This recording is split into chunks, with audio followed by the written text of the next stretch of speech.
emotional damage。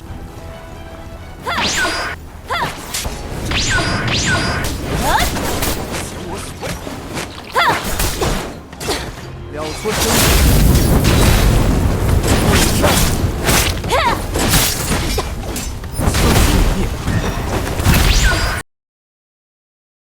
嗨，各位好，我是 Ras 路易斯，一位喜欢钻研机制的散山玩家。今天我想跟各位分享一些我一路打到89%胜率、破百连胜、积分3110所总结出来使用散山的心得。废话不多说了，我们直接开始吧。首先呢，散山是一个所有伤害都集中在连段的武学，因此一个好的连段是必备的。我们先来看看花上心法6重后，散山的基础最大伤害连段。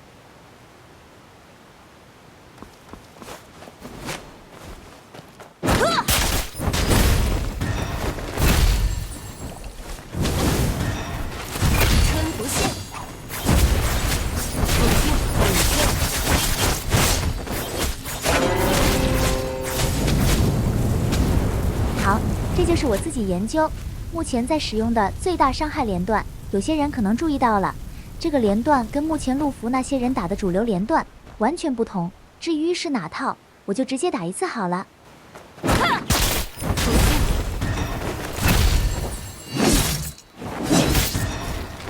岳不消。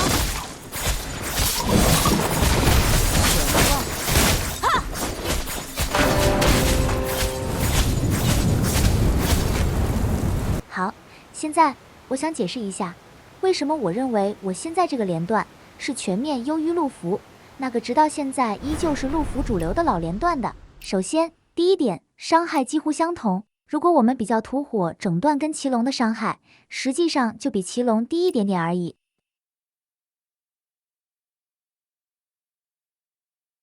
但是，如果你带上了一水哥心法或是纵地摘星心法，你会发现，作为连段开始的骑龙是吃不到一水哥跟纵地摘星的完整增伤的，尤其是纵地摘星，散山在这版本会有爆发伤害如此高的印象，就是因为它的2个 buff 是可以叠加在一起的。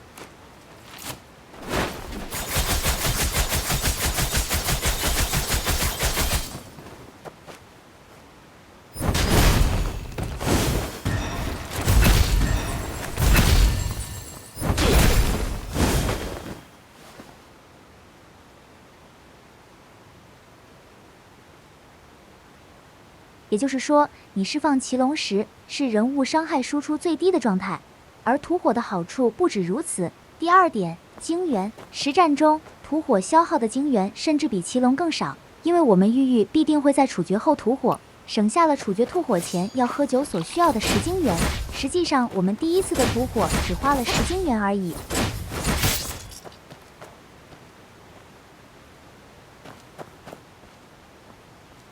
然而，吐火的好处不只是精元消耗少而已，它甚至精元产生的也多。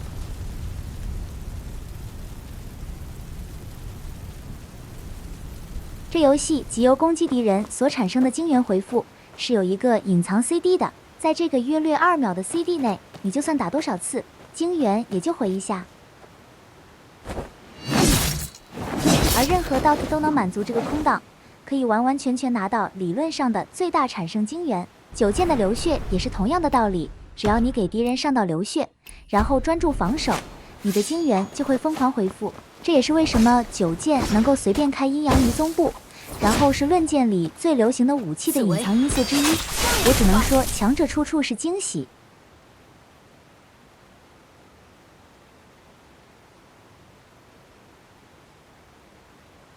第3点，解控。如果你是一位高分段的玩家，你可能已经注意到了，相对于陆服的连段，土火回水人连唯一的节点就是在于一开始的套春痕而已，你完全不用担心对方的解控在你的连招中途好。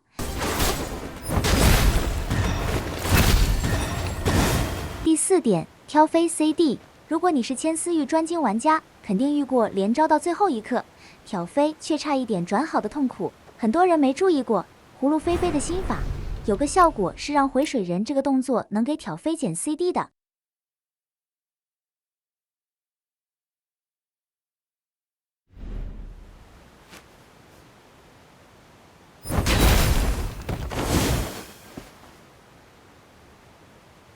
最后，吐火连段的好处不止如此，甚至能延伸出的连招也比较多。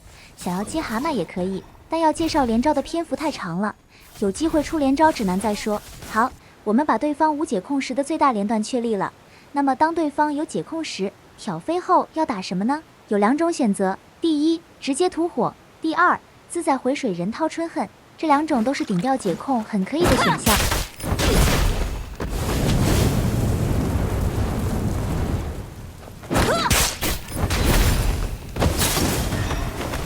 可能有不少人没看过自在连，毕竟陆服也没人这样打过。我简单说明一下，自在连要是真连，是需要在跟敌方角色在一定距离内才是。至于要多近，各位域域玩家自己去测试吧，我就不让其他武学知道了。好了，接下来让我们看一些实战片段。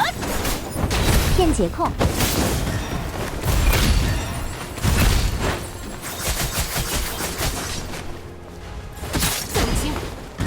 解控掏，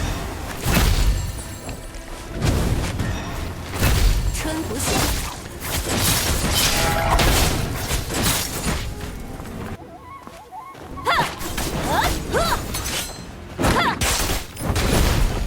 骗解控，加个好友，凭 A 转点学。这里我的连段其实打错了。散扇，因为伤害非常集中在连招后半段的关系，有时候对方没有真气，也不一定要处决。比如解控掏，不处决。第2次处决，此为方圆之法。如果挑飞，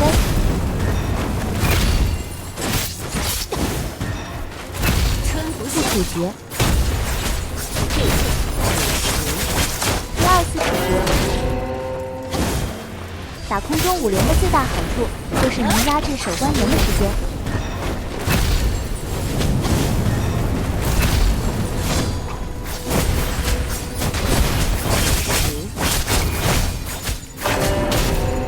接下来是一些非常实用的技巧。无锁定的时候，在扇子丢出去的时候输入方向键，能让扇子转向。闪过对面的鹰爪后，及时切散出来是可以稳定到对方的。闪耀叉反定的反应我要求比较快一点。当确定自己有解控而对方没有解控的时候，可以故意卖破绽去打对面一套。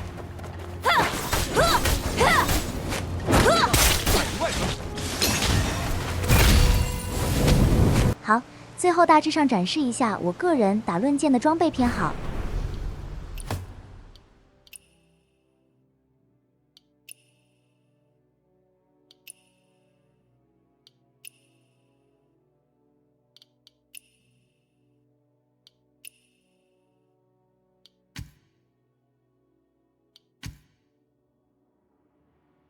首先是江宁套跟闪避回血，我觉得是必备。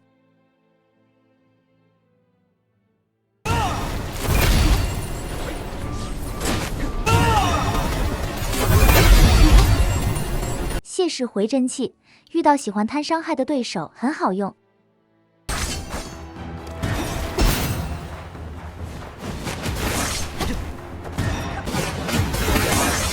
解控强韧几乎是必备，让对方无法马上解控反打你，也让你有跟强韧技赌赌看解控套的资本。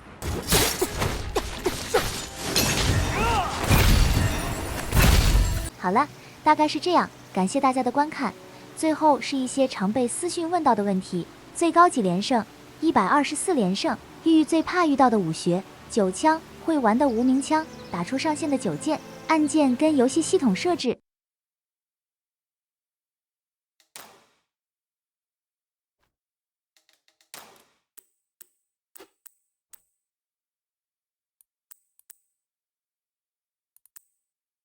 我没有花上6重，该怎么办？最大伤害连可以打这个。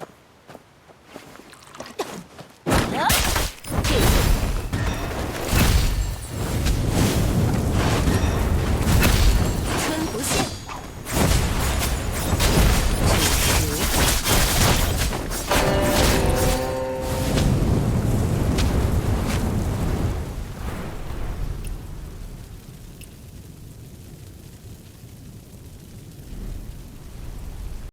血控连打这个。岳不伤。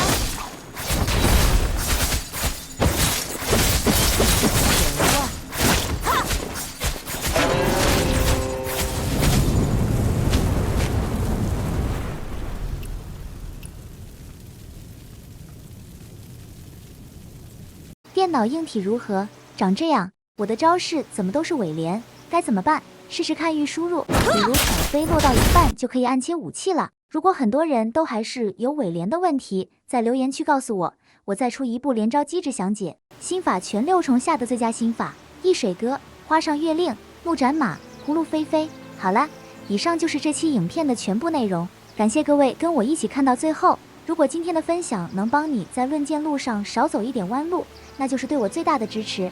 如果你喜欢这种机制解析，别忘了点赞、订阅并开启小铃铛。如果有下一期影片，我也不知道大家想看什么，大家可以在留言区告诉我你想看什么，比如更多进阶变化连招，又或者与任意武学的对局教学，甚至是散山内战，或是说最优词条与装备详解，我会根据大家的意见来准备内容。我们江湖见啦！最后特别感谢好吃优老师陪我日夜测试各种机制，这部影片没有他没办法完成。